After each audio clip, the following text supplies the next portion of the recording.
Rate 1000 రూపాయలు. ఇవ్వో ఇస్తాను. చేచే నీ సంగతి తెలుసు కూడా. నిన్ను అడిగాను చూడు, మా చెప్పుతో మేమే కొట్టుకోవాలి. అక్కర్లేదు, కావాలంటే మా అత్తగారు చెప్పిస్తారు. ఏదివ్వు. ఇస్తానే ఇస్తానే. నా చెప్పుని ఇస్తానే. ఏం చెప్పారే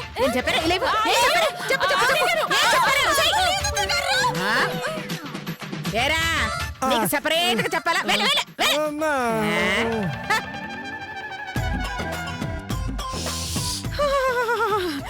సంవత్సరం వరకు వస్తుంది. వచ్చేసింది. స్టాప్. నానా చేతు, రంగా, బద్రి, లతా, శిరీష, రాంబాబు. అమ్మా వస్తున్నాం.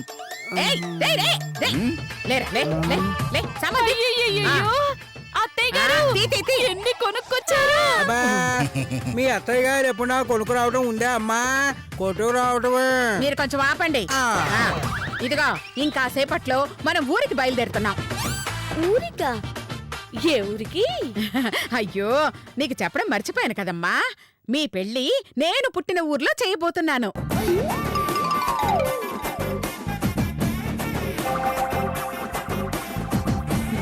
ఆ ఊర్లో చేస్తే నా అంత గొప్ప ఆడపిల్ల పుడుతుందని.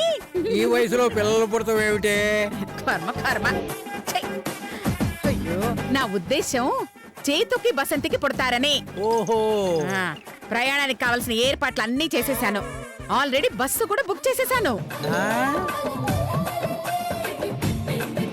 అలాగే పెళ్లికి కావలసిన బట్టలు, నగలు, వస్తువులు అన్నీ తెచ్చేసాను. మీరందరూ రెడీ అయితే 1 గంటలో బస్ వస్తుంది, బయలుదేరదాం. అమ్మా నేను రెడీ అమ్మా.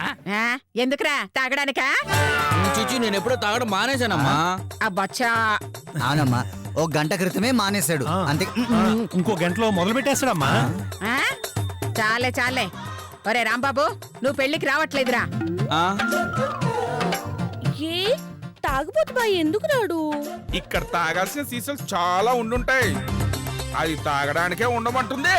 కాదు, వీడు పెళ్లికి వచ్చాడంటే ఫుల్గా తాగేసి కళ్ళు తాగిన కోతిలాగా గెంతుతాడు. అదే ఇంటి దగ్గర వదిలేసామనుకో ఆ బాలమణికి కాపలాగా ఉంటాడు. అయితే బాలమణి కూడా రాదేటి? ఎందుకో దిష్టి గుమ్మడికాయలాగా పక్కన పడుండడానికి తప్ప దేనికి పనికొస్తుంది? అందుకే ఆ ముసల్దాన్ని ఈ తాగుబోతోని వదిలేసి వెళ్ళిపోతున్నాం. అమ్మా అమ్మా నేను తాగనమ్మా. కావాలంటే ఇదిగో ఇదిగో ఈ సీసా మీద. ఏయ్ చాలరా నీ యాక్టింగ్లు. నువ్వు ఇక్కడే ఉండాలి. మరి నా పరిస్థితి ఏంటక్క? ఇప్పటికైనా నా మ్యాటర్ సెటిల్ చేయవా? ఆలోచించి చెప్తాను గాని ఈ సామాన్లన్నీ లోపల పెట్టు. ఆ తర్వాత రిక్షాని బాగా కడిగి పెట్టు. మీరందరూ లోపలికి వెళ్ళండి. పదండి వెళ్ళండి. యాదవ జన్మ. ఎన్ని సామాన్లు ఉన్నాయి రయ్యా. అమ్మా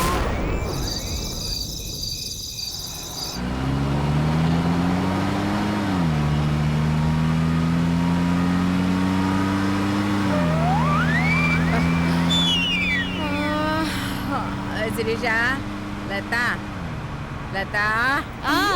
ఎక్కడ దాకా వచ్చామే? ఏమో అత్తయ్య గారు. అదిగో ఒంగోలు. నేనే ఎందుకు ఒంగోలు అత్తయ్య గారు? నేను ఒంగోను. తింగరదానా, నేను ఒంగోమని చెప్పలేదే, ఒంగోలు వచ్చింది అంటున్నా. మవరాజు హాలు ఎక్కడుంది? మవరేజ్ హాలా? అది భయ్యా, మనం మావరేజ్ చేసుకుంటాం కదేటి, అది మావరేజ్ హాలా. పాపా, అది మామరాజు అల్లుడు మంత్రి కాదమ్మా, మ్యారేజ్ హాల్. నానేటన్నాను, నాను అదే అన్నాను కదేటి. ఆ హాలు ఇంకా ఎంత దూరం ఉంది? ఎంత దూరం లేదే, ఇంకాసేపట్లో వచ్చేస్తుంది. వస్తుందా? అయితే మనం ఎందుకు వెళ్తాం? అడ్రస్ చెప్తే అదే వచ్చేస్తుంది కదేంటి? అయ్యా, చెప్పినట్టు రావడానికి అది కారు కాదే, హాలు. మనమే 1/2 కిలోమీటర్ వెళ్ళాలి.